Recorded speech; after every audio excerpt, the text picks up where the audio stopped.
वापस चला गया और इसके साथ ही श्रीलंका का डिफॉल्ट शुरू हो गया। मुल्क में पेट्रोल खत्म हुआ, पेट्रोल की वजह से बिजली की लोड शेडिंग और ट्रांसपोर्ट बंद हुई, फैक्ट्रियां भी रुक गईं, ट्रांसपोर्ट की वजह से खुराक का बहरान भी पैदा हो गया और रही सही कसर बेरोजगारी ने पूरी कर दी। यहां तक कि हुकूमत ने 12 अप्रैल 2022 को डिफॉल्ट डिक्लेयर कर दिया और इसके बाद पूरा मुल्क सड़कों पर निकल आया और अवाम के हाथों जो भी चढ़ गया, वो हुकूमत हो या अपोजिशन, ब्यूरोक्रेट हो या ताजिर, उसको फेंटा पड़ गया और श्रीलंका आज अपनी बंदरगाहें, सड़कें, जंगल, पहाड़ और इमारतें बेचकर गुजारा कर रहा है। हम भी यकीन करें या न करें, इस वक्त इसी अमल से गुजर रहे हैं।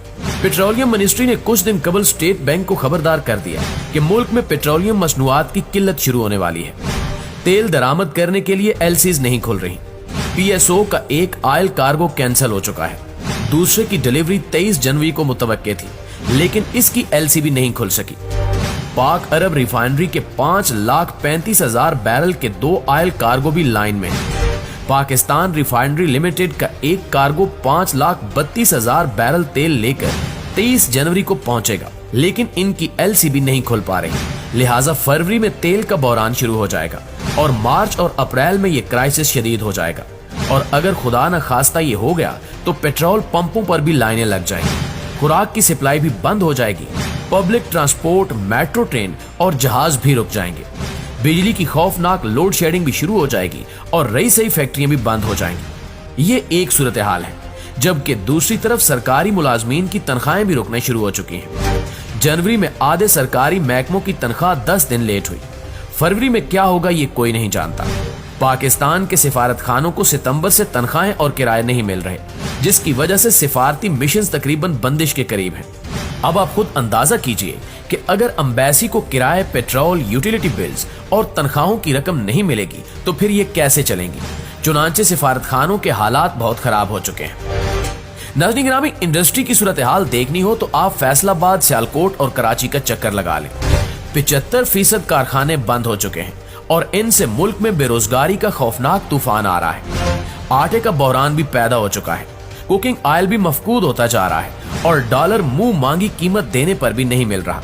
चुनांचे अगर ये कहा जाए कि पाकिस्तान तकरीबन डिफॉल्ट कर चुका है तो गलत नहीं होगा। ये हालात हैं और दूसरी तरफ कराची से लेकर खैबर पख्तूनख्वा तक एक सियासी सर्कस चल रहा है। इमरान खान ने खैबर पख्तूनख्वा और पंजाब असेंबली तोड़कर मुल्क की कब्र खोद दी और पीडीएम की हुकूमत ने अपोजिशन के इस्तीफे मंजूर करके मुर्दे को नहलाना शुरू कर दिया। कराची और हैदराबाद में बल्दियाती इलेक्शन हुए और पार्टियां डंडे लेकर एक दूसरे के आमने सामने खड़ी हैं। पंजाब में निगरान वज़ीर आला के इंतखाब ने भी खिड़कियां तोड़ना शुरू कर दी हैं। मोहसिन नकवी चौधरी बिरादरान के रिश्तेदार हैं। ये चौधरी शुजात हुसैन की भांजी के खामिंद हैं और चौधरी परवेज इलाही इन्हें तस्लीम करने के लिए तैयार नहीं है। पीटीआई दावे कर रही है कि इमरान खान की हुकूमत के खात्मे की साजिश मोहसिन नकवी के घर तैयार हुई थी। मियां शहबाज शरीफ और आसिफ अली जरदारी इनके घर एक दूसरे से मुलाकात करते थे और नकवी साहब इनके पैगामात जनरल बाजवा को पहुंचाते थे। पीडीएम और चौधरी बिरादरान के साथ मुलाकातों का सिलसिला भी मोहसिन नकवी के घर से स्टार्ट हुआ था और इन मुलाकातों के नतीजे में काफ लीग ने पीटीआई का साथ छोड़ने का फैसला किया था। चुनांचे पीटीआई भी इन्हें मानने के लिए तैयार नहीं है और अगर ये इन्हें नहीं मानते तो फिर पंजाब में निगरान हुकूमत निगरानी कैसे करेगी और ये इलेक्शन कैसे कराएगी। दूसरा, मुल्क में मर्दमशुमारी भी शुरू हो चुकी है। ये 30 सितंबर को मुकम्मल हो जाएगी। इलेक्शन कमीशन मर्दमशुमारी के बाद 4 महीनों में नई हल्का बंदियां करेगा और यूं अगस्त में मुल्क नए इलेक्शन के काबिल होगा।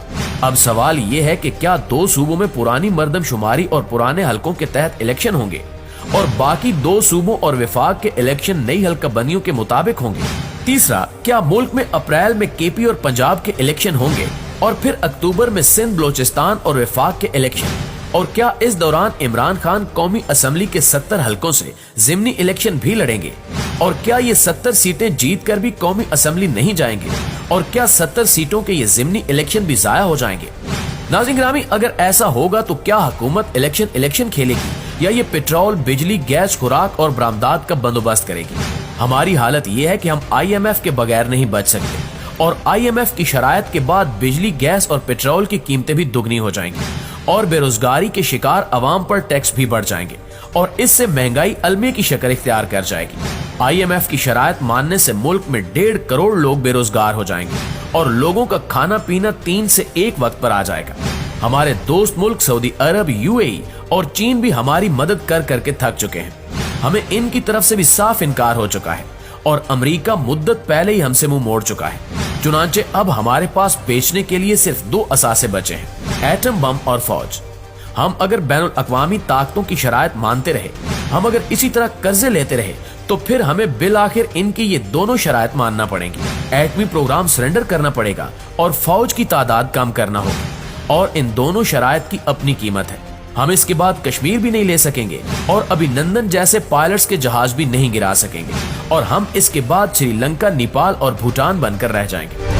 मुअज़्ज़िज़ दोस्तों, हम यहाँ फर्ज कर लेते हैं कि army chief general Asim Munir IMF, World Bank, सऊदी अरब और चीन को मना लेते हैं और ये मुल्क आखिरी बार हमारी मदद कर देते हैं, तो क्या ये रकम भी इलेक्शंस और इस सियासी बहरान का लुकमन नहीं बन जाएगी? और क्या हम अगले साल आज से भी ज्यादा बदतर पोजीशन में नहीं होंगे? चुनांचे अब सवाल ये है कि इस सूरत हाल का आखिर हल है क्या? इसका सिर्फ और सिर्फ एक हल है, फौज मुल्क के तमाम स्टेक होल्डर्स को इकट्ठा बिठाए, अपनी गलतियां तस्लीम करे, माजरत करे, सियासतदानों को इनकी गलतियां बताए और फिर एक चार्टर ऑफ पाकिस्तान साइन कराए, और इसके बाद बहरानों का बाब हमेशा हमेशा के लिए बंद कर दिया जाए। हम फैसला कर लें कि मुल्क में आज के बाद कोई एक्सटेंशन नहीं होगी। चीफ जस्टिस ऑफ पाकिस्तान की तरह सीनियर मोस्ट जनरल अपने वक्त पर आर्मी चीफ बन जाएगा, और ये इख्तियार आज के बाद किसी वज़ीर आज़म के पास नहीं होगा। आर्मी चीफ अपने वक्त पर रिटायर्ड भी हो जाएगा और मुल्क का कोई ओहदेदार उसकी मुद्दत में इजाफा नहीं कर सकेगा। हुकूमतें खा बदलती रहें, लेकिन असेंबलियां हर सूरत अपनी मुद्दत पूरी करेंगी। टैक्स पॉलिसी 20 साल के लिए बनाई जाएगी और इसमें कोई रद्दो बदल नहीं किया जाएगा, ताकि सरमायाकार इसके मुताबिक सरमायाकारी कर सके। मजहब अवाम का जाती मामला होगा और कोई शख्स किसी भी शख्स को मजहबी बुनियाद पर हदफ नहीं बना सकेगा। मजहबी जलसों और जलूसों पर पाबंदी लगा दी जाए। लाउड स्पीकर की आवाज सिर्फ मस्जिद के अंदर तक रहेगी। नमाज का वक्त पूरे मुल्क में एक होगा। अजान कौमी सतह पर होगी और एक ही वक्त होगी। बच्चों का निसाब पूरे मुल्क के लिए एक होगा।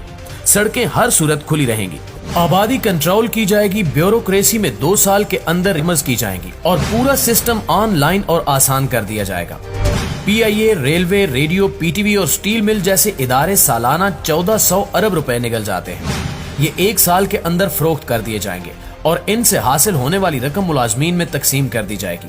और आखिरी फैसला, हम हर सूरत हर साल 200 अरब डॉलर की एक्सपोर्ट करेंगे और इसके लिए सॉलिड और फूल प्रूफ सिस्टम बनाएंगे। अगर हॉलैंड जैसा मुल्क सिर्फ फूल या कोलंबिया सिर्फ कॉफी बेचकर अपने कदमों पर खड़ा हो सकता है, तो हम ये क्यों नहीं कर सकते? हमने अगर ये फैसले कर लिए तो हम बच जाएंगे, वरना कन्फ्यूजन का ये बहरान इस मुल्क को खा जाएगा और हम इस साल के आखिर तक खाना जंगी का शिकार हो चुके होंगे।